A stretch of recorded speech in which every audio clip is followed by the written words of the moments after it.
Baik, bismillahirrahmanirrahim. Innal hamdalillah nahmaduhu wa nasta'inuhu wa nastaghfiruh wa na'udzu billahi min syururi anfusina wa min sayyiati a'malina man yahdihillahu fala mudilla lahu wa may yudlil fala hadiyalah.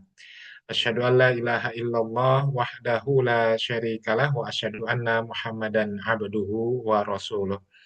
Allahumma salli ala Muhammad wa ala ali Muhammad kama sallaita ala Ibrahim wa ala ali Ibrahim innaka Hamidum Majid. Allahumma barik ala Muhammad wa ala ali Muhammad kama barakta ala Ibrahim wa ala ali Ibrahim innaka Hamidum Majid. Alhamdulillahirabbil alamin, segala puji, keagungan, kemuliaan hanya milik Allah Subhanahu wa taala. Salawat dan juga salam kepada junjungan kita, suri toladan kita Nabi Muhammad sallallahu alaihi wasallam. Bapak dan Ibu, sahabat muslim yang dirahmati Allah, mari sama-sama kita memulai perjumpaan di malam hari ini dengan membaca ta'awudz dan basmalah. A'udzubillahi minasyaitonirrajim. Bismillahirrahmanirrahim. Dan tidak lupa kita senantiasa memohon kepada Allah, semoga Allah karuniakan keberkahan dan ilmu yang bermanfaat untuk kita semuanya. Bismillahirrahmanirrahim. Rabbi zidni ilma warzuqni fahma. Ya Allah, tambahkan kepadaku ilmu dan berilah aku karunia untuk dapat memahaminya. Dalam hadis yang lain, Nabi Shallallahu Alaihi Wasallam juga mengajarkan kepada kita sebuah doa, Allahumma inni as'aluka ilman nafi'a wa rizqan tayyiba wa amalan mutaqabbala. Ya Allah, aku memohon kepadamu ilmu yang bermanfaat, rezeki yang baik, dan amalan yang diterima. Allahumma anfa'ni bima 'allamtani wa 'allimni ma yanfa'uni wa zidni ilma. Ya Allah, berilah manfaat kepadaku dari ilmu yang telah Engkau ajarkan kepadaku. Ajarkan kepadaku ilmu yang bermanfaat bagiku dan tambahkan kepadaku ilmu. Amin, amin, ya Rabbal alamin. Alhamdulillah, semoga dengan doa-doa yang telah kita panjatkan barusan, Allah ridhoi ya perjumpaan kita pada malam hari ini. Allah karuniakan keberkahan, Allah karuniakan kemudahan kita juga untuk dapat memahami setiap ilmu yang insya Allah kita akan pelajari bersama. Baik, Bapak dan Ibu, sebelum dimulai, sekali lagi yang bisa menyalakan mikrofonnya, boleh silakan dinyalakan mikrofonnya terlebih dahulu. Dan saya izin sekali lagi menyapa dan jawab sapaan salam saya dengan lebih semangat. Bismillahirrahmanirrahim. Assalamualaikum warahmatullahi wabarakatuh. Waalaikumsalam Waalaikumsalam warahmatullahi warahmatullahi wabarakatuh. wabarakatuh. Alhamdulillah. Gimana kabarnya Bapak Ibu? Sehat? Alhamdulillah, Alhamdulillah insya Allah. sehat, Ya, malam hari ini Bapak Ibu. bahagia, bahagia Oh, kok yang selalu. jawab bahagianya baru satu orang? Lagi senang dan Oh semua, bahagia. ya coba kalau gitu Alhamdulillah diulang sehat. lagi ya. Bahagia Bapak Ibu malam hari ini. Bahagia, Alhamdulillah bahagia, bahagia sama-sama selalu. bahagia. Alhamdulillah. Kalau bicara tentang sehat atau tidak, itu kan biasanya kondisi yang terkadang kita nggak bisa kendalikan, betul ya Bapak Ibu ya. Iya, Karena kita sudah berusaha menjaga kesehatan, tapi ya qadarullah mungkin sedang diberikan nikmatnya sakit. Tapi kalau bicara bahagia atau tidak bahagia, nah ini rasa-rasanya kita punya kendali penuh nih untuk memilih apakah kita ingin bahagia atau tidak. Mudah-mudahan dalam kondisi apapun hari ini kita dengan segala ujian, cobaan yang tentu masing-masing di antara kita eh, merasakannya ya dengan segala level ujian dan cobaannya dan juga dengan kesehatan ataupun sakit yang Bapak dan Ibu sedang rasakan. Semoga senantiasa Allah karuniakan rasa bahagia dan penuh syukur. Amin ya Rabbal amin Alamin. ya rabbal alamin. Iya. Baik, Bapak dan Ibu, malam hari ini kita mau ngebahas apa ini? Kejayaan umat Islam. Apa yang membuat umat Islam dahulu sangat unggul? Alhamdulillah. Betul berarti ya. Takutnya ada yang salah masuk ini nanti, masuk kajian ya. Ya, betul sekali. Ini sebuah tema yang Baru pertama kalinya sepertinya kelas Muslim setelah sekian tahun kami mengadakan program baik itu pelatihan ataupun kajian.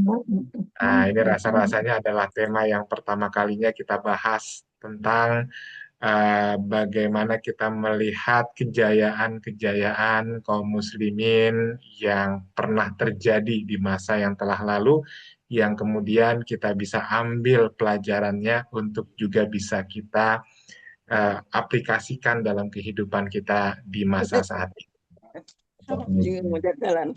Oke, namun sebelum dimulai, Bapak dan Ibu, tentu saya ingin tahu dulu ya bagi Bapak Ibu yang memungkinkan untuk menuliskannya di kolom chat, karena kalau saya tanya satu pertanyaan satu persatu mungkin waktunya nggak cukup, tapi Bapak Ibu bisa tulis dulu di kolom chat pertanyaannya sederhana, apa yang Bapak Ibu harapkan dari mengikuti kajian dengan tema ini. Silakan boleh tuliskan.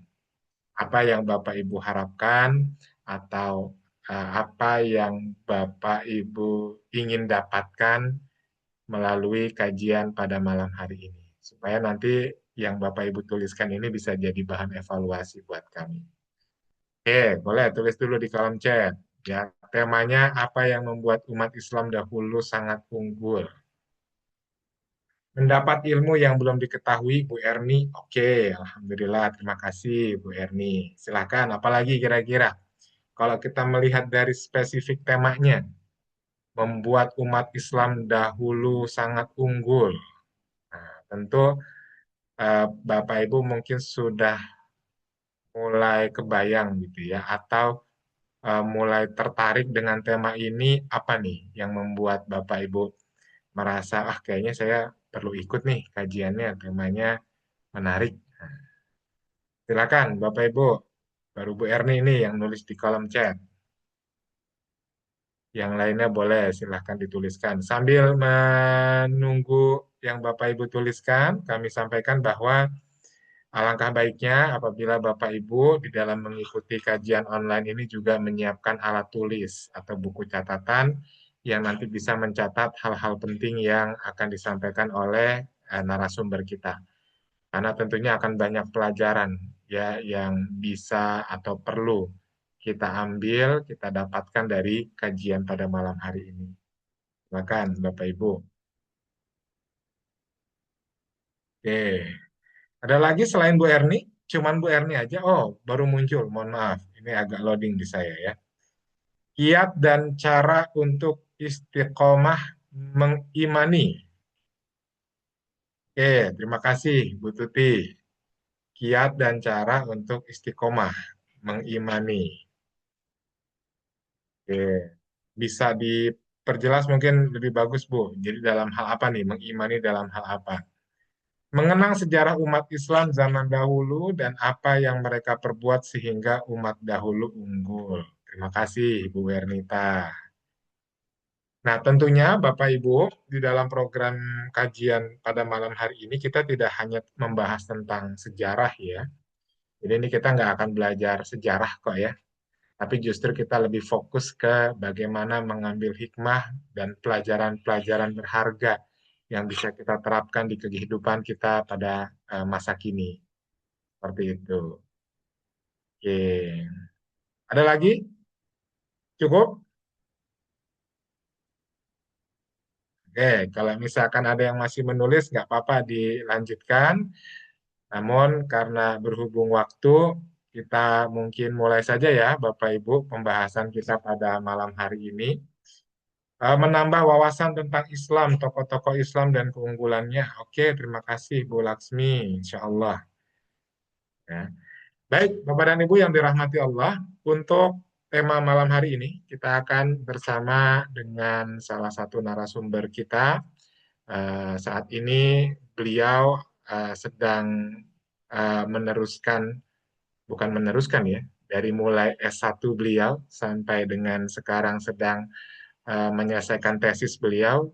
Beliau ini berkuliahnya di Kairo, Mesir. Nah, Alhamdulillah beliau sangat apa ya, sangat tertarik dan sangat bersemangat ketika membahas tema-tema yang berhubungan dengan sejarah peradaban kejayaan-kejayaan umat Islam. Dan qadarullah, atas izin Allah hari ini beliau bisa datang membersamai kita semua, Bapak Ibu. Beliau adalah Ustadz Muhammad Akbar Mujaddid. Nah, mungkin nanti lebih jelasnya nanti beliau boleh juga sedikit memperkenalkan diri. Di beliau ini saat ini sedang berkuliah menyelesaikan program S2-nya di Kairo, Mesir, bahkan dari S1 ya. Di S1, S2 beliau sudah di Mesir. Rasa-rasanya bakal terus kali Ustadz ya. Sepertinya sudah sangat menikmati ya.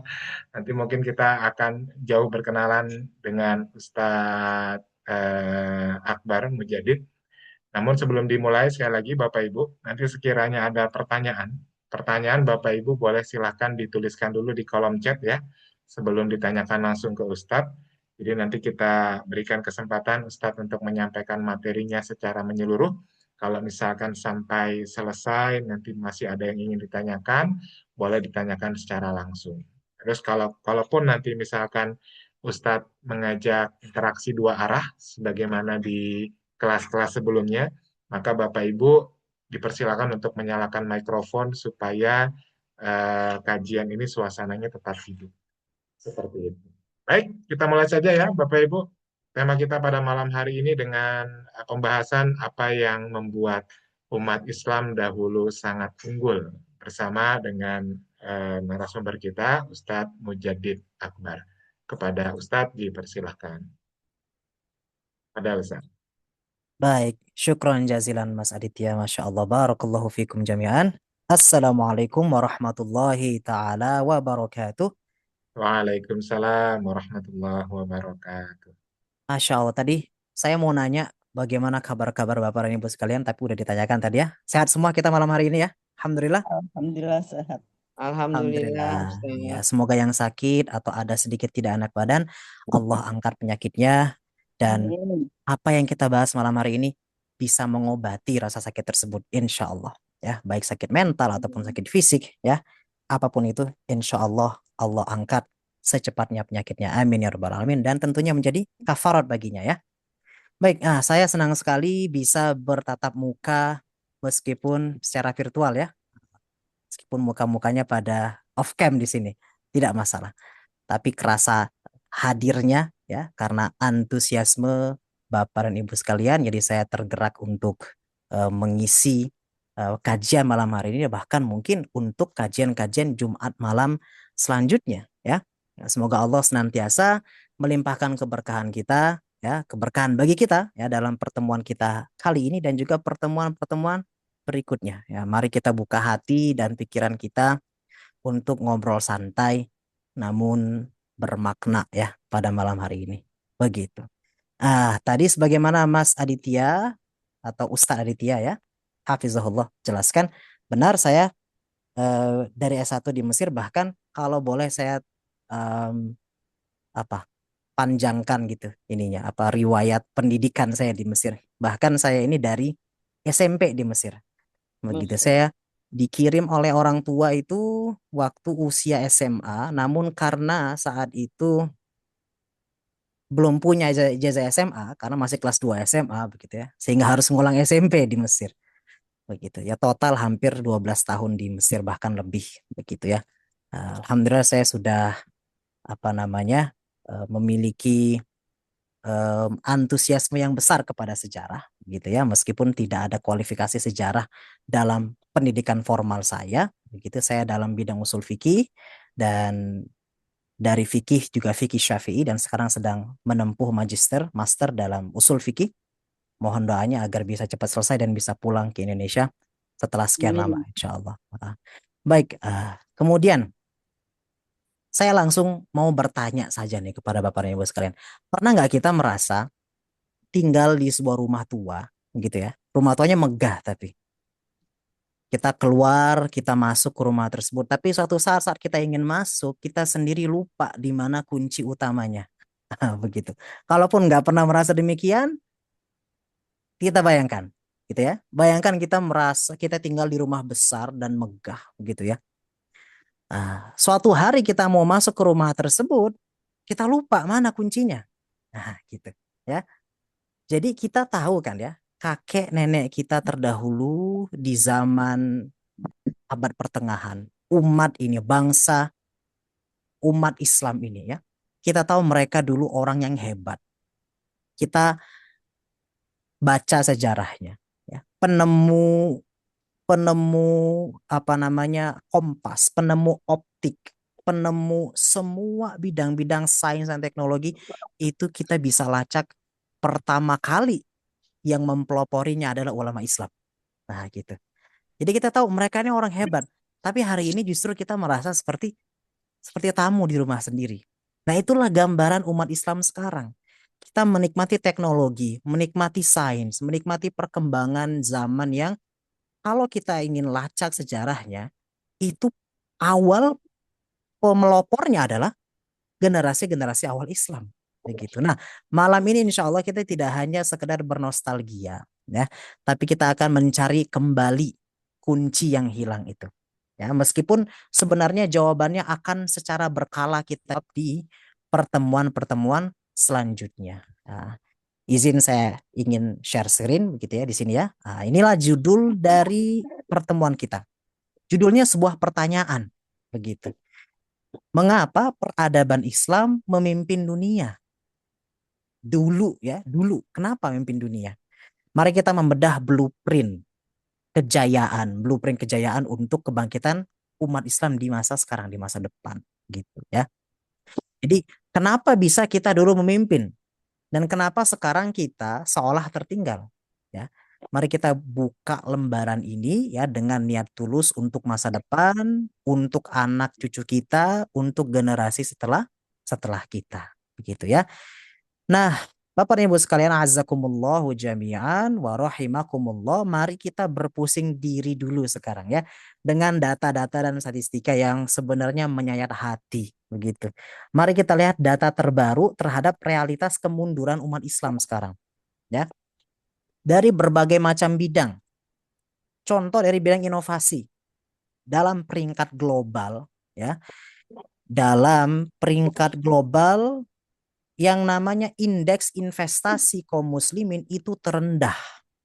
Terendah. Dikatakan di sini mayoritas negara anggota OKI. OKI itu apa ya? Nah, ada yang tahu Bapak Ibu sekalian? OKI itu singkatan dari apa? OKI, OKI. Adakah? OKI itu organisasi kerjasama negara-negara Islam. Begitulah ya. Nah, pokoknya negara koalisi negara muslimin. Gitu ya. Negara yang kebanyakan mayoritasnya muslimin. Negara-negara OKI itu berada di peringkat bawah dalam indeks investasi global. Hanya 2-3 negara yang masuk top 50 termasuk Pakistan, Iran dan yang lainnya. Begitu. Kemudian dari segi R&D atau pengeluaran untuk research and development, riset dan pengembangan. Negeri muslim itu rata-rata di bawah 0,5% dari PDB, dari produk domestik bruto, dari GDP-nya. Ini jauh dibandingkan negara barat, yaitu 2,5% sampai 4%. Begitu. Ini sumbernya saya cantumkan di sini ya, dari 2023, termutakhir 2023. Jadi analoginya begini Bapak Ibu sekalian. Ibarat sebuah perusahaan, kita ini lebih suka jadi pembeli produk orang lain daripada menjadi penemu, inovator. Konsumen lebih suka jadi konsumen daripada produsen gitu. Nah, kita bangga make teknologi baru, tapi kita tidak tahu cara membuatnya. Teknologi baru ini padahal bukan buatan kita, gitu ya.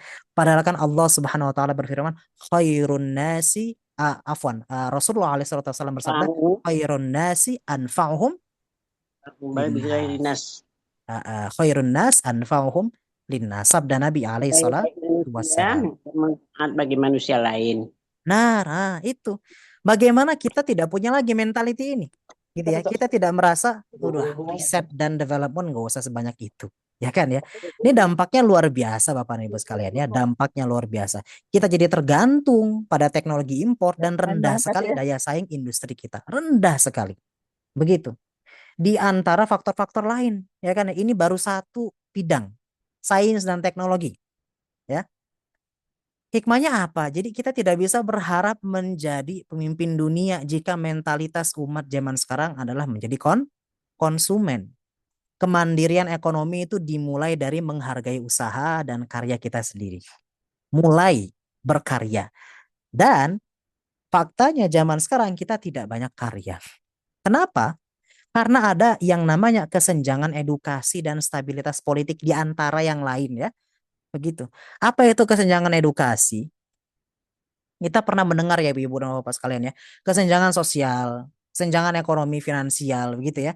Kesenjangan edukasi itu apa? Nah, ini riset dari Pew Research. Data dari Pew Research cukup menyesakkan hati begitu ya. Jadi rata-rata lama sekolah formal, durasi sekolah formal umat Islam itu hanya 5,6 tahun. Jadi SD aja nggak selesai kebanyakan. Ini kita bukan bicara di Indonesia aja ya, tapi di seluruh alamul Islam, di seluruh dunia Islam. Maksudnya negeri-negeri yang mayoritas muslimin, termasuk Mesir. 5,6 tahun. Padahal rata-rata global dunia menyelesaikan edukasi itu 7,7 tahun. Jadi SD aja nggak selesai, 5,6 tahun. Bayangkan, jadi di saat peradaban lain sudah menanam pohon ilmu, tanda petik ya, pohon ilmu yang rimbun gitu, daunnya kemana-mana, akarnya kuat. Kita baru menanam bibit di sini. Bagaimana dengan negeri-negeri Arab yang seperti di Dubai, ya, UAE, Dubai, Abu Dhabi, Qatar ya, itu kan maju Ustadz. Gedungnya bagus. Nah itu. Jadi kita ini sering sibuk mendandani bunga. Bunganya kita rapihkan penampilan luar. Tapi kita lupa nyiramin akarnya gitu ya. Ilmu pengetahuannya kurang kita patrikan di anak-anak kita. Iya kita punya negeri-negeri yang menjulang tinggi gedung-gedungnya, skyscraper di mana-mana. Tapi itu kan hanya penampilan luar, ya. Padahal Rasulullah SAW pernah bersabda seperti ini yang itu harusnya menjadi acuan kita kalau sudah berkaitan dengan ilmu dan teknologi dan sains harus seperti ini prinsipnya. Apa kata Rasulullah SAW? Ala inna dunya mal'unah.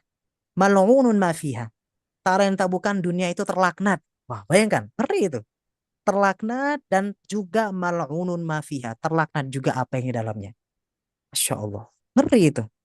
Illa kecuali zikrullahi, kecuali zikir nama Allah disebutkan di dalam hal-hal tersebut ya. Makanya kalau dapat barang baru, dapat kesempatan untuk liburan ya, sangat disunahkan kita membaca zikir kepada Allah. Masya Allah, tabarakallah ya kan ya, untuk menggerus ketidakberkahan hal-hal duniawi tadi begitu. Illa zikrullah kata Rasul, wa mawalahu, dan apapun yang berkaitan dengannya, wa alimun wa muta'allim, kecuali zikir pada Allah dan apapun yang berkaitan dengannya, wa alimun, seorang alim, orang yang berilmu, pengajarnya, wa muta'allim, dan orang yang mempelajari ilmu tersebut, para pelajarnya. Allahumma nahnu minhum, semoga kita bagian daripada orang-orang tersebut, amin. Ya, jadi kita sudah jauh dari mentalitas apa tadi? Mentalitas berkarya, memproduksi begitu. Karena pendidikan formal kita sangat-sangat singkat. Ini bukan soal gelar akademik ya Bapak dan Ibu sekalian ya, tapi soal kedalaman berpikir yang selama ini menjadi ciri khas orang beriman. Banyak orang yang bergelar namun bukan pemikir. Dia tidak berpikir, dia tidak berkarya. Wal-iyazubillah, dia hanya memikirkan jabatannya, begitu ya, titel duniawinya. Berkarya sangat jarang begitu ya. Sangat jarang memberikan breakthrough atau terobosan begitu. Nah, ada juga stabilitas politik dan suatu fenomena namanya brain drain. Nah, itu luar biasa itu brain drain. Jadi ketidakstabilan politik memicu yang namanya fenomena brain drain ini. Apa itu brain drain? Maksudnya otak kering gitu. Otak kering, otak lari gitu. Pelarian otak. Maksudnya apa? Maksudnya adalah anak-anak muda kita yang paling cerdas, paling jenius, paling hebat, lebih memilih membangun negara orang, lebih memilih membangun peradaban barat ke negeri orang, ke Australia, ke Amerika, gitu ya. Kenapa? Kenapa seperti itu? Karena merasa tidak aman di negerinya, nggak dihargai di rumah sendiri. Punya gelar lama-lama, tapi kemudian pulang ke Indonesia tidak diapresiasi dengan baik, ya. Dianggap pengkhianat, dianggap tidak ada apresiasi finansial yang memadai lah begitu ya. Nah, ini fenomena brain drain ini karena tidak stabilnya politik di negeri kita. Yang mana kita bisa bahas kenapa dan faktornya apa. Kenapa nggak stabil begitu ya. Mungkin di kelas lain, di pertemuan selanjutnya. Begitu. Ini kan ibarat kita punya sumur air yang jernih begitu ya Bapak dan Ibu sekalian ya. Tapi kita malah biarkan orang lain meminumnya, menimbanya gitu ya. Jadi kita kehilangan aset anak-anak muda terbaik umat ini. Karena kita belum mampu membangun rumah yang stabil dan nyaman untuk mereka. Nah, ini di antara banyak faktor. Itulah jawaban dari kenapa dulu kita hebat, sekarang nggak terlalu. Bahkan terpuruk. Gitu ya. Nah, ini statistika yang sangat-sangat lagi-lagi menyayat hati. Rata-rata lama sekolah formal. Orang Yahudi yang beragama Yahudi Judaisme. Atau Yahudi secara etnis katakanlah ya. Apapun agamanya. Rata-rata mereka menyelesaikan pendidikan formal atau pendidikan lah ya, pendidikan formal ataupun non formal 13,4 tahun. Selama ini mereka belajar. Kayaknya orang-orang Yahudi itu terpelajar ya. Sejauh dan selama ini mereka ingin menginvestasikan anaknya belajar. Kristen 9,3 tahun. Rata-rata global yang tidak berafiliasi pada apapun 7,7 tahun. Di sini kita umat Islam hanya 5,6 tahun. 6 tahun SD pun nggak selesai. Ini bukan di Indonesia saja, tapi di seluruh dunia Islam. Data terbaru 2023 dari Pew Research dan Education Around the World, ya, terhadap edukasi di luar, di around the world, di seluruh dunia, oleh Pew Research, berdasarkan agama masing-masing. Ini masalah besar, begitu ya, masalah besar. Namun ya, kita di sini bukan untuk membahas solusi dan faktor kenapa ini terjadi, karena ini bisa beragam, pembahasannya bisa di kelas lain, contoh kelas politik begitu ya, kelas ekonomi dan kelas tata negara mungkin kalaupun ada nanti ya Mas Adit ya. Tapi di sini kan kita kelas sejarah. Jadi yang kita perlu lakukan adalah komparasi antara dulu dan sekarang ya. Oh iya, nah kita bandingkan kejayaan masa lalu dengan kondisi terpuruknya kontemporer umat Islam. Nah, di sini kita mari melihat perbandingan lintas zaman. Nah, Bapak dan Ibu sekalian, coba kita lihat di layar yang saya share ini, gitu ya. Di sini ada dua sisi yang sangat kontras. Puncak peradaban di kiri, ya, dan jurang kemunduran di kanan. Nah, secara ekonomi, coba kita bayangkan sejenak. Jika peradaban itu sebuah pohon besar begitu ya di halaman rumah kita. Dulu kan kakek buyut kita mewariskan pohon yang rindang ini kan ya. Rindang dan kuat akarnya gitu ya. Pohon ini menghujam ke dalam gitu. Ke dalam bumi akarnya. Batangnya kokoh, buahnya bisa dinikmati siapapun gitu ya. Bahkan oleh orang yang bukan muslim sekalipun. Itulah kita zaman dulu. Lihat ekonomi. Dinar dirham stabil secara ekonomi. Jalur dagang tanpa sekat birokrasi. Sekarang kita mau ke Malaysia, tetangga sendiri pun kita butuh izin ya, meski bukan visa kan karena sama-sama ASEAN ya, butuh izin. Begitu. Nah, politik. Sekarang gimana? Kita ketergantungan dengan sistem bunga ribawi. Ada fragmentasi pasar, dipisah-pisah pasarnya. Impor ekspor. Ada biaya cukai, ya kan? Politik. Kita punya komando pusat, ada supremasi hukum dan keadilan. Sekarang kita tidak memiliki kepemimpinan yang tunggal kaum muslimin ya. Korupsi jangan ditanya, gitu. Jadi hari ini kita ini seolah hanya memegang ranting yang kering dari pohon yang rindang tadi. Pohon kalaupun ada ya terasa layu gitu. Di sisi kiri di sini ya kita melihat masa lalu, persatuan, inovasi dan keadilan. Dulu kan umat Islam itu satu tubuh ya, Bapak Ibu sekalian ya. Jika ujung jari kita kena duri katakanlah begitu ya, mata tidak bisa tidur, kepala ikut pening ya kan ya. Itu kan sebagaimana hadis yang disabdakan oleh Nabi alaihissalam. Ada yang hafal hadisnya Bapak Ibu sekalian? Masalul mu'minina fi tawaddihim wa tarahumihim wa ta'atufihim kamasalil jasad.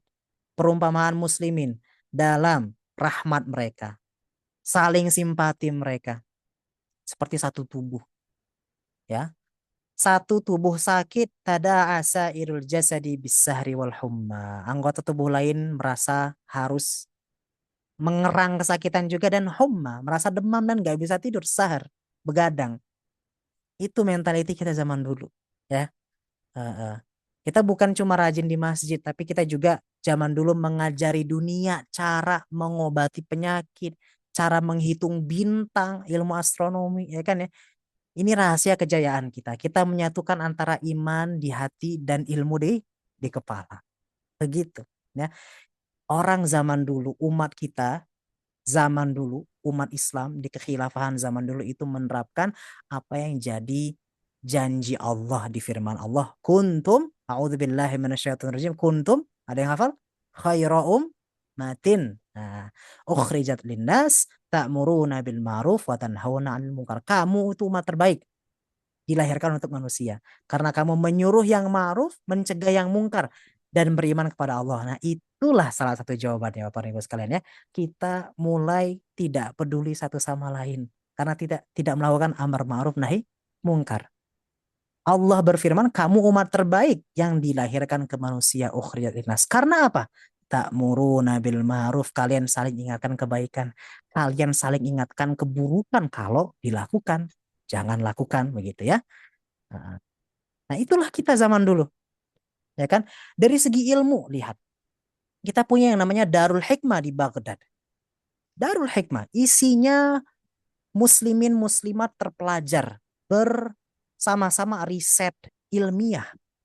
Sekarang gimana? Kita hanya jadi konsumen teknologi. Kita menunggu iPhone terbaru. Contohnya anak-anak muda zaman sekarang. Nunggu series MacBook terbaru. Teknologi terbaru punya. Kita nunggu.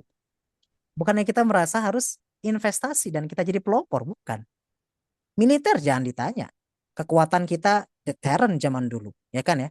Ada Salahuddin Al-Ayyubi, Nuruddin Zenki, Imaduddin Zenki. Ya. Dan etika perang luhur. Perang kita sangat luhur dan sangat-sangat diterapkan. Karena itulah syariat. Zaman sekarang kita dapat berbagai macam angkatan militer yang mendistorsi gambar Islam. Contoh seperti ISIS. Ya, itu tidak diajarkan oleh Islam itu seperti itu Bapak-bapak sekalian, ya. Menyembelih para jurnalis tidak pernah seperti itu. Itu bukan ajaran Islam. Sudahlah seperti itu kekuatan kita terfragmentasi, terpecah belah gitu. Alutista aja kita ngimpor, nggak memproduksi sendiri, gitu ya. Nah, luar biasa. Jauhnya zaman dulu dan zaman sekarang umat Islam. Ini beberapa blueprint kejayaan masa lalu yang saya dapatkan dari kitab-kitab sejarah Islam. Dari Al-Kamil fit Tarikh oleh Ibnu Al-Athir mencatat stabilitas politik menyatukan jalur perdagangan dan pergerakan ilmuwan tanpa sekat. Dari Samarkand sampai Cordoba di Spanyol. Samarkand itu di Afghanistan.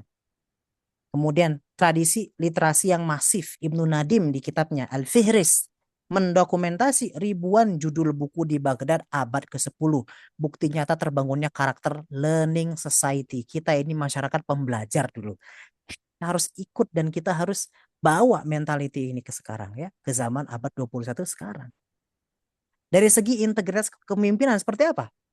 Dalam Tarikhul Khulafa, Imam As-Suyuti menyampaikan bahwasanya pemimpin agung di zaman ini, di zaman beliau, mengutamakan keadilan hukum dan moral sebagai pondasi ekonomi utama. Bukan sekedar pengumpulan pajak. Itu ya, luar biasa. Jadi jawabannya kenapa dulu kita unggul, sekarang tidak? Banyak. Banyak yang kita lupakan. Pesan Nabi, pesan Allah banyak yang kita lupakan. Mentality orang-orang zaman dulu tidak kita bawa ke zaman sekarang. Begitu ya. Nah, maka refleksi kita adalah kita harus menghidupkan kembali mentalitas tangan di atas. Gitu ya. Dulu kita kan memberi dunia aljabar, memberi dunia ini kedokteran. Sekarang hampir semua yang kita pakai hari ini, dari baju hingga aplikasi Zoom ini, ya, buatan umat lain. Gitu. Di usia kita yang sekarang, kira-kira mari kita tanyakan diri sendiri, ya. Nah, warisan apa yang sedang kita bangun? Apa yang sedang kita siapkan untuk anak cucu kita? Apakah mereka akan jadi tulang punggung peradaban atau hanya jadi penonton dari kesuksesan umat lain? Gitu ya. Selalu tanyakan ini Bapak Ibu sekalian, ya, sebelum tidur, di tahajud kita, ya. Di saat kita melihat kegemilangan peradaban, kita tanyakan, ini anak cucu kita mau jadi apa nanti? Kita mulai dari hal yang paling gampang kita akses di rumah. gitu. Tayyib.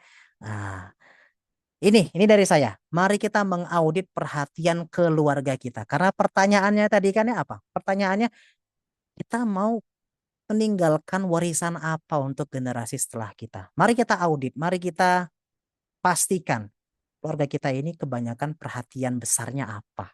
Gitu ya. Nah, saya ada pertanyaan dan satu request dari untuk Bapak dan Ibu sekalian.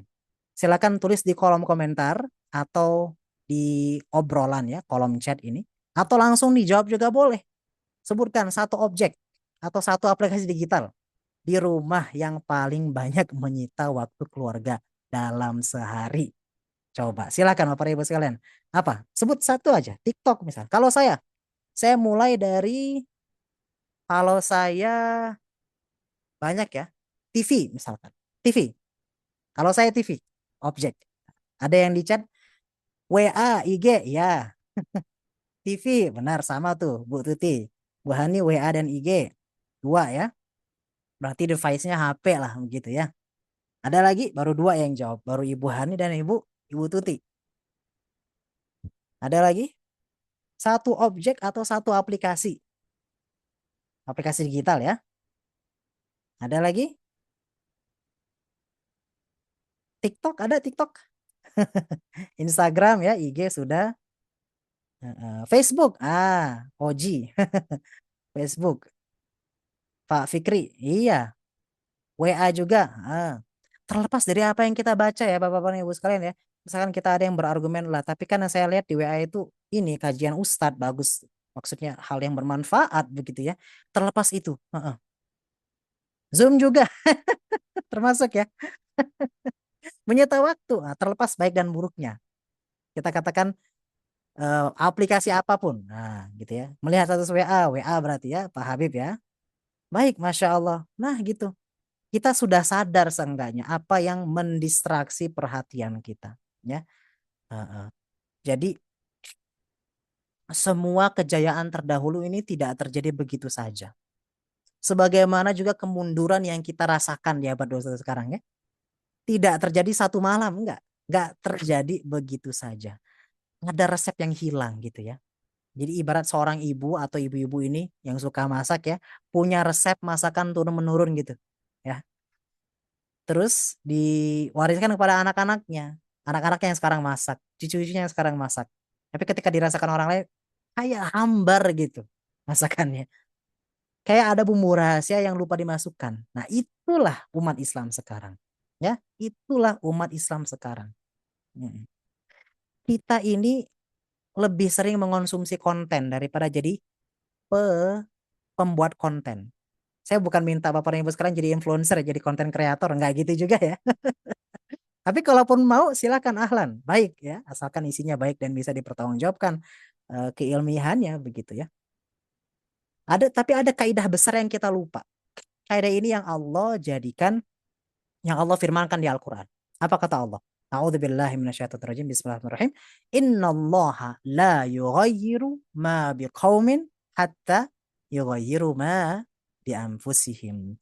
Sungguh Allah tidak akan mengubah keadaan suatu kaum sehingga mereka mengubah keadaan yang ada pada diri mereka sendiri.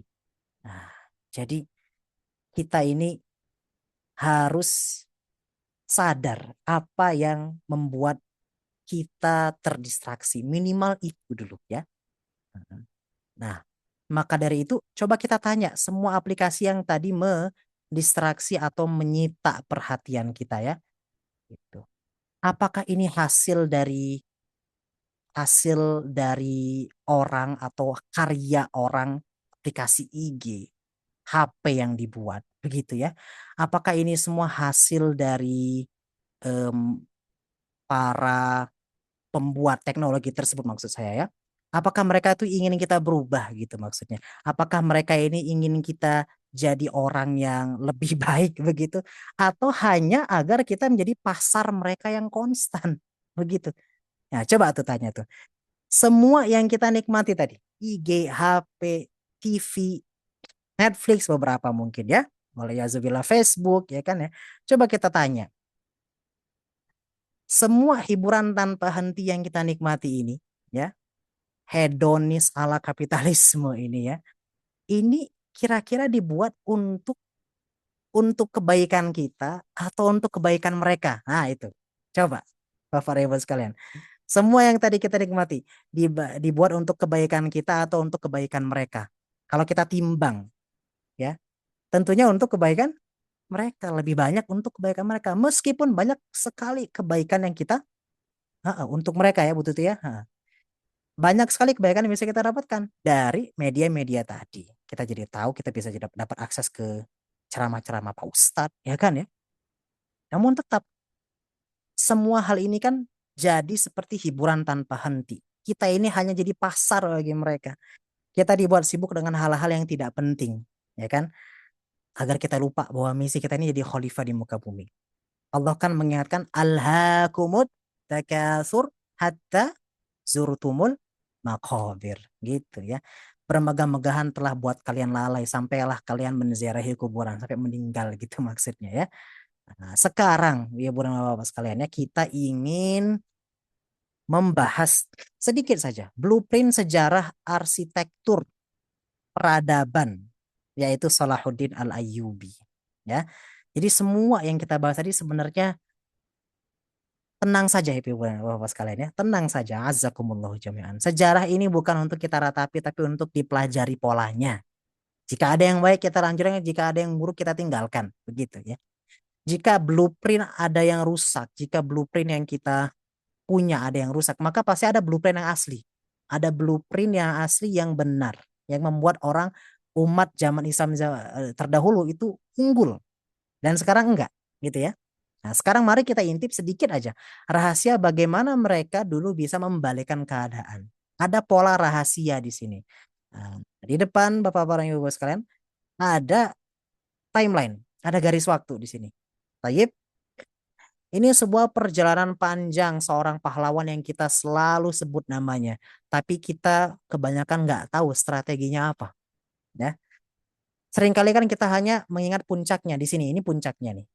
Oktober 1187 Hijriah. Pembebasan Al-Quds. Ya. Kita mungkin mengira ini adalah kemenangan murni dari Nasrullah saja. Minim usaha, kemenangan simsalabim begitu ya. Yang terjadi semalam. Tidak. Padahal jika kita lihat datanya sebelumnya nih tahun 69 dan tahun 71 ini Salahuddin fokus menata dapur sendiri. Ya. Inilah yang banyak dihabiskan oleh Salahuddin Al-Ayyubi. 18 tahun sebelum perang di Medan Hattin, Salahuddin Al-Ayyubi fokus menata unifikasi, menata kaum muslimin dan berusaha untuk unifikasi kaum muslimin atau menyatukan mereka dari berbagai macam faksi dan sekte ya. Jadi analoginya seperti ini, analogi sederhananya seperti ini. Jika kita ingin mengadakan perhelatan besar gitu ya, kajian besar, pengajian di rumah contohnya ya. Nah, apa yang pertama kita lakukan coba? Apa yang pertama kita lakukan Bapak Ibu sekalian? Apakah kita langsung menyebar undangan? Masuk akal nggak gitu? Kita mau buat suatu perhelatan besar di rumah, tapi kita langsung nyebar undangan gitu. Apakah itu yang kita lakukan? Enggak ya? Nah, tidak. Tentunya kita bersihkan dulu ruang tamu, ya kan? Kita rapikan dulu dapurnya. Kita pastikan anggota keluarga kita satu suara. Ya, bener nggak saya? Bener ya? Nah, gitu. Itulah yang Salahuddin Al-Ayyubi lakukan. Merestorasi akidah kaum muslimin. Mengambil alih dinasti Fatimiyah yang Syiah. Diubah, dirombak. Jadi dinasti Al-Ayyubiyah. Ya, Zenggi dulu awalnya. Zenggit. Kemudian Ayyubi. Yang mana Sunni. Azhar tempat saya belajar awalnya mengajarkan mazhab Ismailiyah Syi'iyah. Jadi mengajarkan mazhab Syafi'i, Maliki begitu. Jadi intinya apa? Intinya kita harus terlebih dahulu mengalahkan tantangan di dalam rumah ya. Salahuddin Al-Ayyubi rahimahullah tahu ini, radhiyallahu taala anhu tahu ini. Bahwa musuh bersama itu bisa kita kalahkan nanti jika kita sudah berhenti bertengkar dengan saudara sendiri. Begitu ya. Inilah rahasia kekuatan beliau ya. Jadi persatuan itu adalah apa? Syarat mutlaknya satu. Persatuan di dalam. persatuan di luar ya itu harus dipastikan dulu semua masalah di dalam selesai. Begitu. Wa'tasimu bihablillahi jami'an wa la tafarraqu. Itu pesan yang diterapkan oleh Sultan Salahuddin Al-Ayyubi rahimahullah wa radhiyallahu taala anhu. Ini beberapa pola kejayaan Salahuddin Al-Ayyubi yang kita bisa dapat lacak dari sejarah, begitu ya. Pembersihan internal dan reformasi ideologi. Salahuddin tidak terburu-buru menyerang. Ada yang ingat berapa belas tahun Salahuddin Al-Ayyubi tadi membenarkan atau istilahnya membersihkan tanda petik ya dapur sendiri sebelum menyerang kerajaan Yerusalem dan membebaskan Al-Quds di 1187. Ada yang ingat? Ada yang nyantol berapa tahun? Berapa? 18 tahun. Masya Allah. 18 tahun itu bukan waktu yang sebentar Bapak-Bapak Ibu-Ibu ya. Nah itu, jadi kita harus lebih dulu bersatu sebelum mencapai kejayaan. Ya, kesabaran dan visi strategis. Salahuddin paham bahwa kemenangan militer hanyalah akibat, sedangkan pendidikan yang kokoh, persatuan umat adalah sebab utama kembalinya kejayaan peradaban. Begitu. Ini ada sedikit studi kasus, tapi tidak perlu kita bahas detail. Ini perbandingan bagaimana Islam di tangan Salahuddin Al-Ayyubi ya membebaskan Al-Quds dengan bagaimana kaum salib membebaskan Al-Quds. Tragedi 1099, semua ribuan warga sipil Muslim dan Yahudi itu dibunuh di rumah ibadah mereka, di masjid dan sinagog mereka. Ini dikomentari oleh Dr. Ali Muhammad As-Salabi. Ketiadaan komando pusat mengisolasi kota dan membuatnya tak berdaya. Lihat bagaimana Salahuddin membebaskan Al-Quds. Ya, ini merupakan pembebasan tanpa meneteskan darah warga sipil. Masya Allah. Jadi kesuksesan itu bukan melulu tentang kekerasan, bukan, ya, tapi tentang karakter, integritas sistem, dan kesatuan komando. Itu 3 hal itu, ya. Nah, ini dari zaman Al-Ayyubiyah. Apa refleksinya? Ini dari saya ya. Kemenangan besar itu dimulai dari meja makan dan dari ruang tamu yang damai. Silakan jika ada refleksi lain yang bisa disebutkan lewat kolom chat atau langsung boleh, silahkan ya. Ini dari saya. Setuju semua ya? Setuju ya? Kemenangan besar dimulai dari meja makan dan ruang tamu sendiri yang damai. Gitu. Jadi Salahuddin menyatukan umat selama 18 tahun sebelum maju berperang. Pertanyaannya untuk kita, apakah kita sudah sabar, cukup sabar membangun persatuan internal? Tidak. Beda bentuk sholat aja kaum muslimin dunia, di Indonesia bahkan ya, itu sudah saling hujat, sudah saling label kafir, syirik, bid'ah dan seterusnya. Emang ada yang beneran seperti itu, melakukan kesyirikan, bid'ah dan seterusnya. Tapi kalau masalah khilafiyah fiqhiyah, ya jangan gampang kita melabeli kaum muslimin. Maka itu salah satu jawaban utama dari pertanyaan hari ini. Apa yang membuat dulu kita gemilang sekarang enggak? Mentalitas persatuan kita kurang. Kita gampang melabeli, begitu ya. Nah, selanjutnya, kalau tadi dari Salahuddin Ayyubi, sekarang Andalusia. Kita sebentar saja kita membahas ini ya, karena waktu kita juga tidak banyak gitu. Jadi Andalusia di Spanyol itu bukti bahwasanya Islam tidak takut pada sains. Jadi saat London Paris masih gelap gulita dan berlumpur, kita sudah punya aspal di Cordoba dan lampu jalan itu sudah banyak. Ada 70 perpustakaan yang dibuka dan ada kolaborasi lintas iman. Ya, atau yang disebut dalam bahasa Spanyol convivencia atau atayush dalam bahasa Arabnya ya. Coexist, saling berdampingan hidup.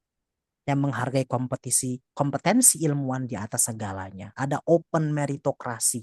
Orang ditempatkan pada jabatannya yang tepat. Nah, itu ya. Sekarang banyak sekali yang mengisi jabatan-jabatan penting tapi bukan orang yang tepat gitu. Hanya karena orang dalamnya kuat gitu ya. Dulu ada investasi literasi yang besar, ada 400.000 buku di perpustakaan Al-Hakam II saat Eropa masih buta huruf. Ini sejarah yang kalau kita lihat, Insya Allah. sangat kontras langit dan bumi dengan bagaimana kaum muslimin sekarang, gitu ya. Mm-mm.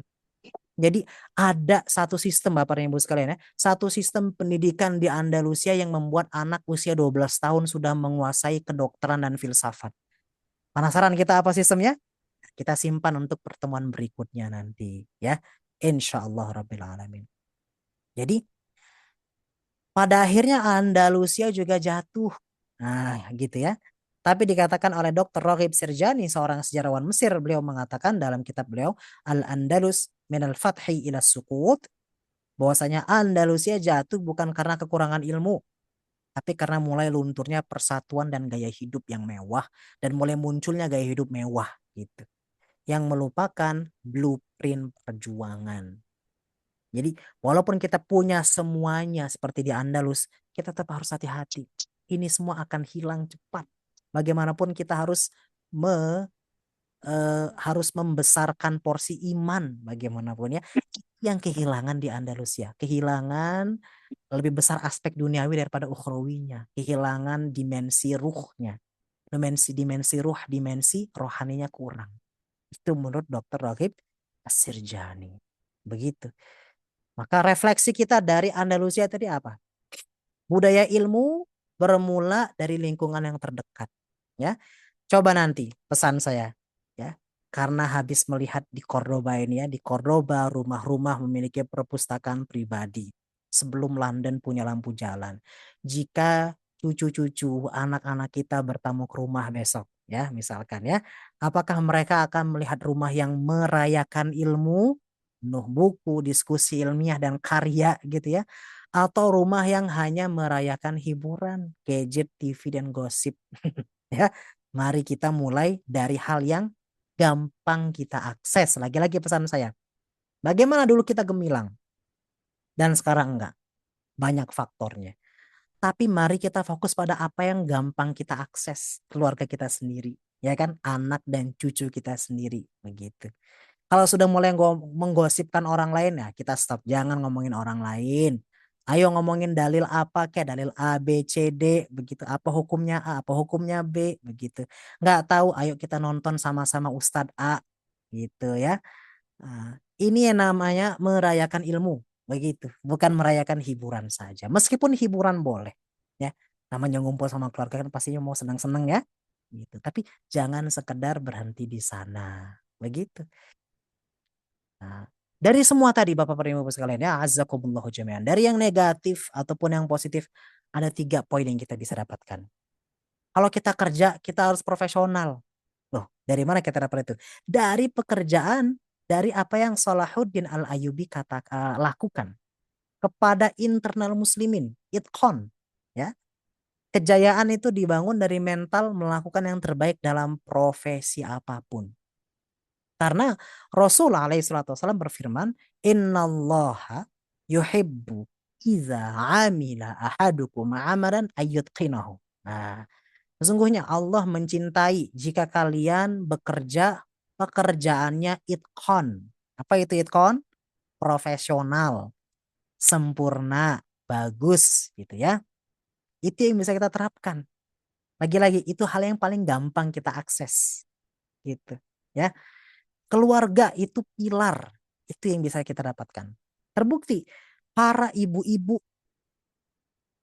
hero-hero Islam tadi, ya, ada Sayyidah Al-Khotun namanya, itulah ibunda Salahuddin Al-Ayyubi. Kemudian ada ibunya Imam Syafi'i, ibunya Muhammad Al-Fatih yang membebaskan Konstantinopel di usia 18-20 tahunan ya. Itu mereka pendidik pertama yang menanamkan visi misi besar kepada anak mereka. Sebagaimana yang Allah firmankan di surat At-Tahrim ayat 6 ya.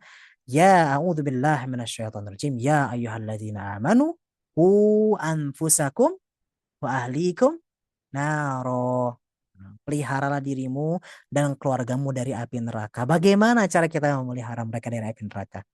Berikan, kita tanam dari kecil, berikan mereka pendidikan yang memadai ya. Minimal kita berikan mereka visi misi yang jauh ke depan. Kita pahami mereka, kamu akan jadi orang besar gitu. pahamkan ke mereka bahwasanya dia bukan orang biasa. Dia orang besar. Akan jadi orang besar jika mengikuti koridor-koridor Islami. Begitu ya. Dibuat visi misinya itu besar sehingga dia sadar bahwasanya dia bukan sekedar salah satu individu yang tidak penting dari jutaan yang lain, bukan, gitu ya. Karena mentality seperti itu melahirkan sekali berimam Syafi'i, Muhammad Al-Fatih, Salahuddin Al-Ayyubi, ya kan? Imaduddin Zenki, anak daripada Nuruddin Zenki, begitu. 3, hal yang kita dapatkan dari semua tadi adalah pentingnya persatuan Islam tanpa sekat. Persatuan itu, Bapak dan Ibu sekalian, bukanlah pilihan, ya, tapi kewajiban. Apa dalilnya, Ustadz? Dalilnya apa? Yang tadi saya katakan. A'udzubillahi minasyaitonirrajim. Bismillahirrahmanirrahim. Wa'tasimu bihablillahi jami'aw wa la tafarraqu. Berpegang teguhlah kamu kepada tali Allah, janganlah kamu bercerai-berai, ya. Ini ayat merupakan perintah yang tegas untuk bersatu dan dilarang kita untuk berpecah belah. Juga ada dari lain dari hadis Rasul sebagaimana yang saya catat di sini di PPT ya. Berjamaah adalah rahmat sedangkan perpecahan adalah azab. Al jama'atu rahmatun wal furqatu azab, kata Rasul. Jamaah itu rahmat, perpecahan itu azab. Nah, jangan kita mudah berpecah belah jika masalahnya khilafiyah fiqhiyah, ya. Begitu.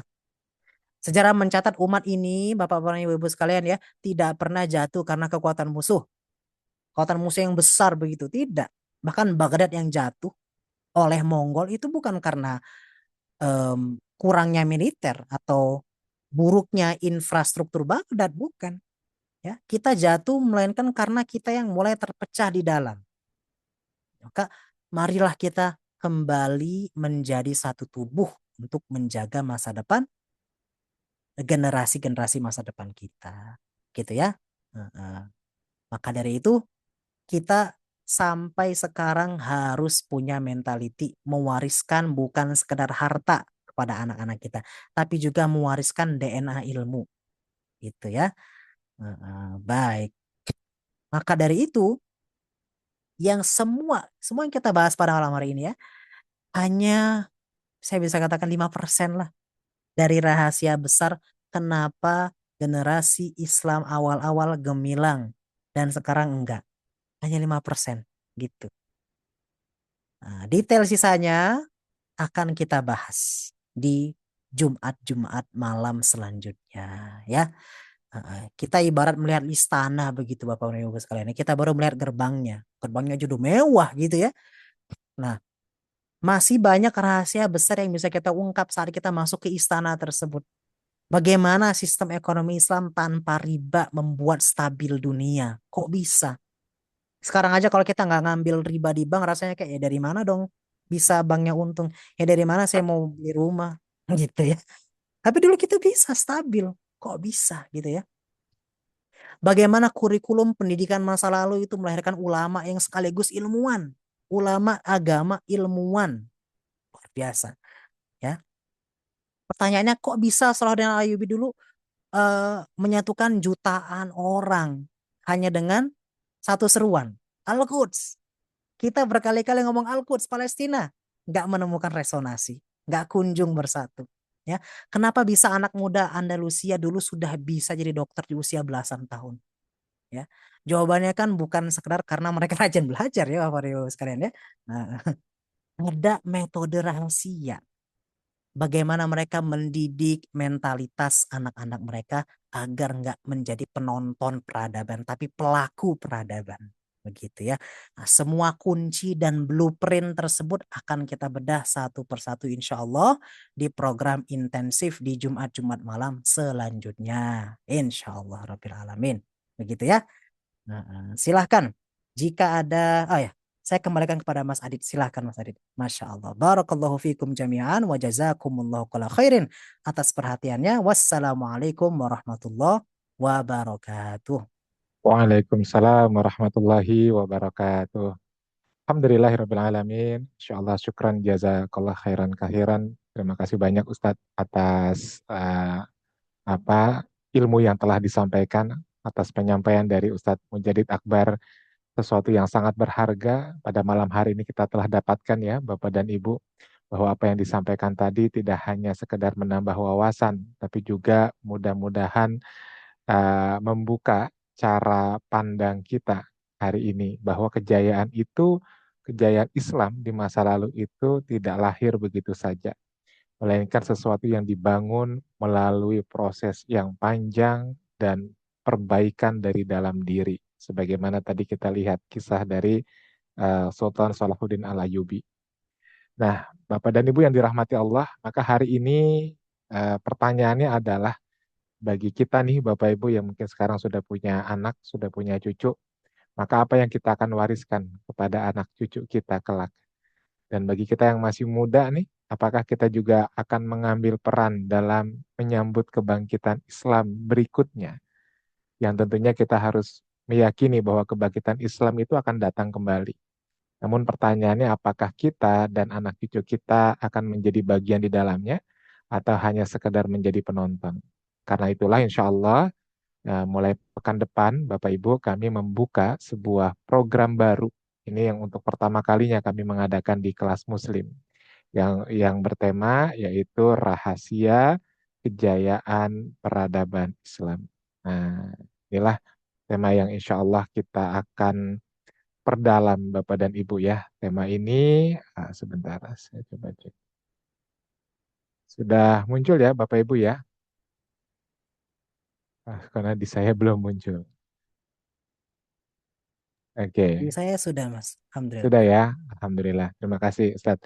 Ya ini dia, jadi program rahasia kejayaan peradaban Islam. Apa yang membuat Islam dahulu begitu unggul dan pelajaran apa yang bisa kita ambil hari ini.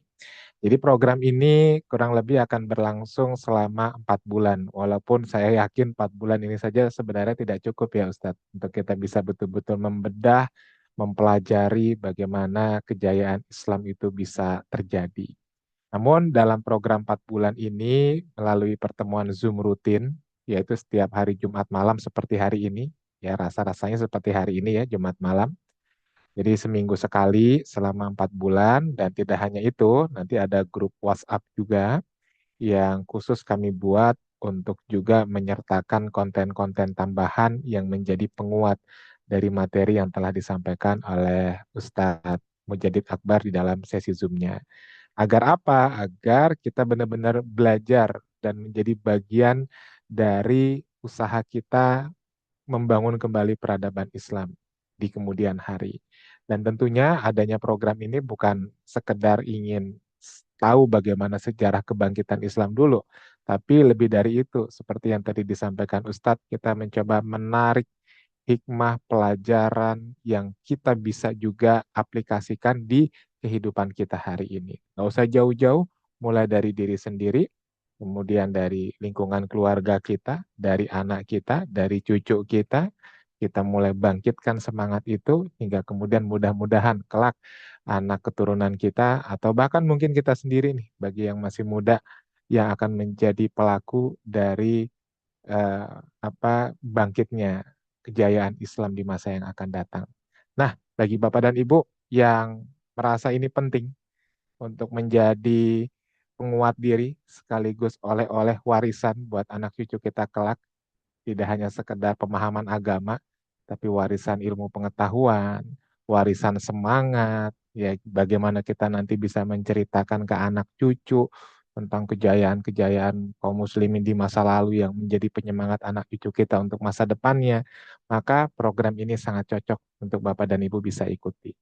Nah, untuk Bapak Ibu yang tertarik, silakan bisa menghubungi ke Mas Yusuf ya, admin kami di nomor yang ada di layar. Nah, ini dia. Nah, silakan di screenshot atau dicatat nomornya, atau bagi yang sudah tergabung di grup WhatsApp kelas Muslim, insya Allah nanti kita juga akan informasikan detailnya. Seperti itu. Ya. Baik, itu Bapak dan Ibu, silakan kalau ada pertanyaan, boleh langsung disampaikan pertanyaannya terkait dari materi yang disampaikan oleh Ustadz. Silakan, Bapak Ibu, ada? Bisa dinyalakan mikrofonnya langsung? Sebentar.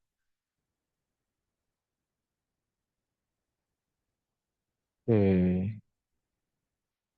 Oh, ini dia.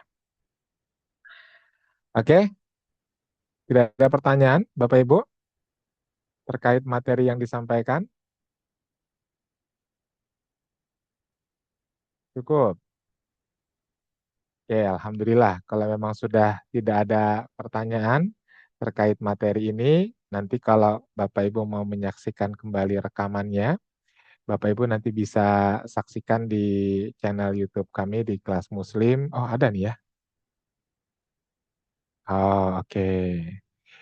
Kalau ada yang mau bertanya, oh, mulai muncul pertanyaannya. Oke, yang mau bertanya langsung atau mau menuliskan di kolom chat boleh silahkan. Dari Bu Lina dulu nih, saya coba sampaikan pertanyaannya. Bu Lina, Pak Ustadz, apakah kecanggihan teknologi mempengaruhi kemunduran umat Islam sehingga orang jadi malas berpikir? Wah, ini kayaknya pertanyaan yang mewakili semua perasaan yang dirasakan emak-emak khususnya ya di zaman now. Silakan Ustadz, bisa boleh langsung dijawab Ustadz. Iya, Masya Allah. Fundamental pertanyaannya ini, Bu ya. Jawabannya tidak secara langsung, Bu. Kecanggihan teknologi tidak secara langsung mempengaruhi kemunduran umat Islam. Secara berpikir ya, tidak secara langsung. Kita berada dalam kecanggihan teknologi. Namun umat Islam justru berada di periode terpuruk dan degradasi moral tidak pernah separah ini. Degradasi moral, degradasi berpikir tidak pernah separah abad 21 ini. Dibandingkan dengan 2 abad sebelumnya bahkan lebih parah zaman sekarang begitu ya. Kita melihat anak-anak yang bunuh diri, anak-anak yang melihat ada melihat bahwasanya masalah itu hilang dengan narkoba begitu ya. Kemudian ya kita lihat berbagai macam fenomena sosial di anak-anak muda kita yang itu berdampingan dengan canggihnya teknologi gitu ya. Maka jawabannya tidak secara langsung. Terus apa dong yang mempengaruhi kemunduran umat Islam? Banyak sebenarnya ya. Banyak sebenarnya. Namun semua bermuara pada satu hal.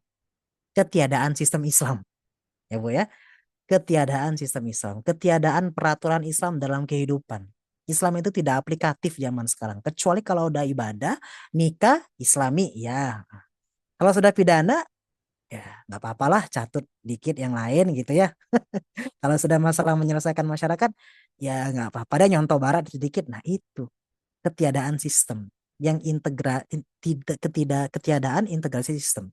Kalaupun ada sistem tidak integrasi, tidak terpadu gitu ya, tidak ada integrasi di dalamnya. Hanya di bagian bidang-bidang tertentu. Jadi jawabannya apa dong? Pertanyaannya apa dong? Faktor yang membuat kaum muslimin mundur. Banyak, banyak hal. Banyak hal. Teknologi bukan sebab langsung, bukan faktor langsung. Tapi semua faktor-faktor tadi mau kita bahas detail, semua menurut hemat saya bermuara pada satu hal, ketiadaan sistem Islam. Begitu ya. Baik, begitu paling Ibu Lina ya. Semoga membantu jawabannya. Alhamdulillah. Terima kasih Ustadz. Masya Allah. Kebetulan nanti kita, kalau tidak ada halangan, Bapak Ibu, insya Allah kita akan adakan satu lagi kajian umum di hari Rabu. Atau nanti saya coba diskusikan lagi ke Ustadz ya, satu lagi waktu. Sepertinya menarik juga untuk kita membahas yang tadi ya Ustadz ya, terkait apa yang menyebabkan faktor-faktor apa tadi itu yang menyebabkan kemunduran eh, kaum muslimin saat ini dibandingkan dahulu begitu ya, yang itu bisa jadi notice juga buat kita orang tua untuk juga bisa berhati-hati, lebih perhatian dengan hal-hal tersebut untuk anak cucu kita. Dan oh iya, ini tadi menarik ya, ada satu chat dari peserta yang telah mendaftar. Ketika kami tanya apa yang menjadi motivasi beliau, menarik, beliau itu punya motivasi ikut program ini adalah ingin mulai memperkenalkan kepada anak cucunya terkait tokoh-tokoh Muslim yang sebenarnya jauh lebih hebat dari tokoh siapapun yang sekarang hadir mendunia, yang itu menjadi banyak favoritnya anak-anak muda. Ya, mulai mungkin dari, ya sebutlah gitu siapa, misalkan pendiri Meta kah, pendiri Apple kah, ya yang selama ini dilihat sebagai sosok orang sukses, orang hebat, ya CEO-nya inilah, CEO-nya itulah. Padahal semua itu ya boleh dikatakan tidak ada apa-apanya jika kemudian kita melihat tokoh-tokoh kaum muslimin terdahulu yang telah membawa peradaban emas untuk Islam, ya seperti salah satunya yang tadi sudah disampaikan oleh Ustadz Akbar. Nah, ini menarik Bapak Ibu. Jadi bisa jadi bekal buat kita juga nanti menceritakan ke anak cucu gitu ya. Kalau hari ini kamu melihat orang ini begitu keren dengan prestasinya, kamu tahu nggak bahwa dahulu, nah, itu mudah-mudahan jadi penyemangat sehingga kebanggaan mereka sebagai seorang muslim itu semakin besar dan mereka semakin semangat juga akhirnya untuk menjalankan kehidupan sehari-hari sesuai dengan syariat Islam dengan kejayaan-kejayaan tersebut. Oke. Nah, satu lagi nih Ustadz, ini juga menarik pertanyaannya. Ya, ini juga tentu yang paling ditunggu ya dari pembelajaran kita tentang melihat kejayaan peradaban Islam, maka action apa sih Ustadz yang bisa kita langsung aplikasikan ke depannya, ya, khususnya mungkin untuk anak, untuk cucu, dan boleh juga untuk diri sendiri. Gitu Ustadz. Iya, Masya Allah. Yang bisa kita aplikasikan kepada anak dan cucu kita itu hal yang paling bisa kita lakukan. Ya, yang paling bisa kita lakukan. Yang mana itu berbeda-beda setiap orang ya Bu ya. Eh, Misalkan kita bukan basicnya agama, basic kita engineering contohnya ya, handasa atau teknik begitu. Nah, yang bisa kita lakukan jika kita ingin menanamkan agama pada anak kita ya, kita coba tumbuhkan rasa cinta mereka terhadap ustadz-ustadz. Nah, begitu ya. Atau kita kirim, kita share tulisan-tulisan yang jadi energizer bagi mereka setiap hari, setiap bangun pagi kita berikan nasihat-nasihat dari ustadz begitu. Karena itu yang bisa kita lakukan. Kalau kita backgroundnya agama, kita bisa langsung memberikan binaan. Kita arahkan langsung. Kamu cocoknya ke Azhar, ke Mesir, gitu. Kamu cocoknya karena kamu bagus hafalannya, kamu cocoknya ambil fakultas hadis, wa ulumul hadis. Nah, begitu. Kamu ini suka yang sifatnya logika dan filsafat. Masuk ke akidah, akidah filsafat nanti kalau di Azhar, contoh begitu. Kamu ini suka eh, kamu ini punya mental leader, mental pemimpin, gitu ya, mental menjadi pemersatu. Masuk fikih muqaron, nah gitu ya, masuk fikih perbandingan. Jadi ngafalin khilaf antara para ulama-ulama fikih begitu. Sehingga terciptalah mentality persatuan ya kan ya. Nah, jadi apa yang bisa kita aplikasikan? Tentunya kita harus terlebih dahulu deteksi talent mereka, skill mereka begitu ya. Dan juga kita harus lihat apa yang bisa kita lakukan dari kapabilitas ilmiah kita begitu.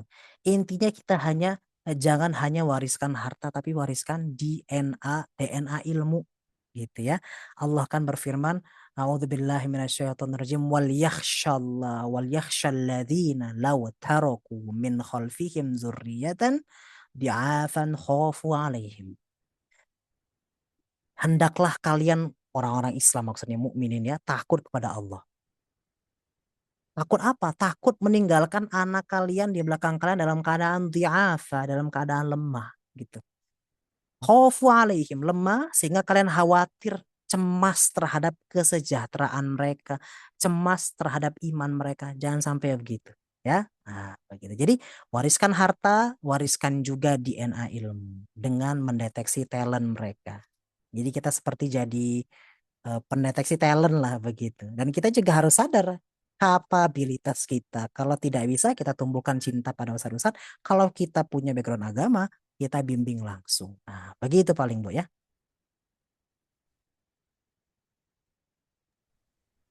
Alhamdulillah. Terima kasih Ustadz atas jawabannya, Masya Allah. Baik, Bapak dan Ibu, ini karena keterbatasan waktu ya. Jadi mohon maaf kalau ada beberapa pertanyaan yang mungkin belum terjawab. Ini tadi dari Bu Lina juga bagus sekali tanggapannya. Itulah yang sangat hilang dari dalam pendidikan. Orang-orang dahulu yang yang menemukan pengobatan dan lain-lainnya tidak kita perkenalkan kepada anak kita. Nah, itu dia. Mudah-mudahan juga menjadi salah satu cara kita juga ya, Bapak Ibu, dengan mengikuti program ini. Jadi kita mengenal. Kadang kan juga dari orang tuanya juga nih. Seberapa juga orang tua ini mampu memperkenalkan ya sosok-sosok tokoh-tokoh Islam terdahulu yang telah berkontribusi dalam kemajuan peradaban. Nah, kalau kemudian juga tidak pernah diceritakan, yang diceritakan ya misalkan sebatas Galileo Galilei lagi, Albert Einstein lagi, ya itulah akhirnya yang mereka kenal dengan turunan-turunannya gitu. Tapi kalau kemudian yang kita kenalkan seperti Al-Khawarizmi, Al-Farabi, Ibnu Sina dan seterusnya, ya insya Allah itu sudah menjadi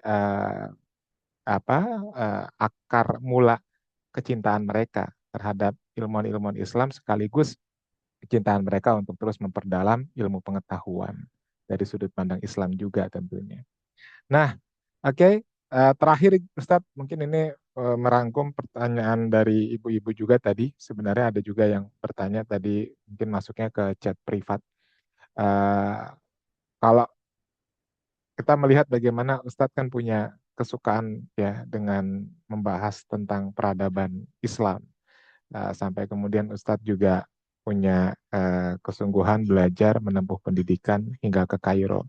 Nah, mungkin kalau boleh Ustadz sedikit sharing, seperti apa semangat yang ditumbuhkan oleh orang tua dahulu hingga kemudian Ustadz punya kesukaan untuk memperdalam tentang ilmu-ilmu eh, kemajuan-kemajuan peradaban Islam itu. Gitu, Ustadz. Barakallah, Masya Allah. Sedikit personal ya, menggali masa lalu. Iya. Masya Allah. Alhamdulillah orang tua saya dua-duanya masih fi qaidil haya. Alhamdulillah masih memiliki usia ya, masih hidup. Alhamdulillah. Em, Salah satu hal yang saya ingat dari mereka, semoga Allah selalu menjaga mereka berdua, hafizahumallah, adalah sebelum ke Mesir, bahkan sebelum jauh sebelum saya ada rencana ingin ke Mesir, selalu ditanamkan visi misi besar begitu. Seolah-olah dunia itu bisa kamu atur, dunia itu di tangan kamu begitu. Ya. Nah, memang karakter seperti itu kan bisa pada akhirnya imbas buruknya bisa menciptakan sifat arogan pada anak ya. Jadi anak merasa besar, merasa harus mimpin terus begitu ya. Nah, tapi alhamdulillah saya tidak tidak pernah merasa seperti itu gitu ya. Tetap selalu ingat ingat daratan lah, down to earth begitu ya. Karena para asatid saya di Kairo juga luar biasa humble-nya, luar biasa sifat tawadhu'nya begitu ya. Mm-mm. Itu utamanya. Kita pahaman pada anak dan cucu kita kalau sudah ada yang punya cucu di sini ya, begitu. Bahwasanya kamu itu punya andil dalam mengubah dunia. Nah, begitu. Andil dalam mengubah dunia. Jangan kita tanamkan mentalitas kecil, mentalitas kerdil pada mereka. Seperti udah kamu paling cuma jadi apa nanti di masa depan, nggak usah gede-gede lah cita-citanya gitu, nggak usah macem-macem lah gitu. Kenapa jauh-jauh belajar sih orang nanti paling kamu ngurus ibu sama bapak aja di rumah, udah nggak usah. Nah gitu, jangan seperti itu, ya. Mm-mm. Perlihatkan ke mereka bahwasanya ada dunia di luar sana yang mereka bisa arungi, begitu. Ya, saya asal dari Palembang. Tidak bisa dikatakan Palembang itu kota kecil, nggak bisa ya, kota kota metropolitan lah begitu ya, termasuk kota metropolitan kalau di Indonesia. Namun tetap em, mentality yang dibangun oleh orang tua saya itu selalu bahwasanya kamu itu punya dunia di telapak tangan kamu. Nah, gitu. Luar biasa itu. Itu saya bawa sampai umur sekarang, Masya Allah ya. Itu paling Bu yang bisa saya share ya. Barakallahu fikum jami'an. Masya Allah. Baik. Terima kasih banyak Ustadz. Syukran jazakallah khairan kathiran sekali lagi atas ilmu yang telah disampaikan oleh Ustadz menjadi akbar. Semoga dari apa yang telah disampaikan ini menjadi pahala jariah yang juga terus mengalir kebaikannya untuk Ustadz dan keluarga. Dan bagi kita yang telah mendapatkan ilmunya, pastikan ini tidak hanya sekedar menjadi sebatas pemahaman, tapi kita juga bisa mengaplikasikannya, menerapkannya di dalam kehidupan kita sehari-hari, insya Allah. Baik, Bapak dan Ibu, demikian perjumpaan kita pada malam hari ini. Sekali lagi kami ingin mengajak kepada Bapak dan Ibu, insya Allah di hari Jumat pekan depan, kita akan sudah memulai sebuah program spesial, yaitu Rahasia Kejayaan Peradaban Islam. Program yang akan membantu Bapak dan Ibu untuk memahami tentang seluk-beluk bagaimana kejayaan peradaban Islam dulu pernah terjadi, dan tidak hanya sekedar sejarahnya, tapi juga bagaimana pelajaran-pelajaran yang kita bisa ambil untuk kita bawa ke kondisi di zaman sekarang, untuk juga kita bisa terapkan di dalam kehidupan sendiri atau kita wariskan kepada anak cucu untuk menyambut kejayaan peradaban Islam di masa yang akan datang, insya Allah. Demikian Bapak dan Ibu, kurang lebihnya saya mohon maaf. Kita sama-sama tutup kelas kita pada malam hari ini dengan hamdalah alhamdulillahirabbil alamin dan doa kafaratul majelis. Subhanakallahumma wa bihamdika asyhadu an la ilaha illa anta astaghfiruka wa atubu ilaik. Terima kasih Bapak Ibu, mohon maaf lahir dan batin. Selamat beristirahat.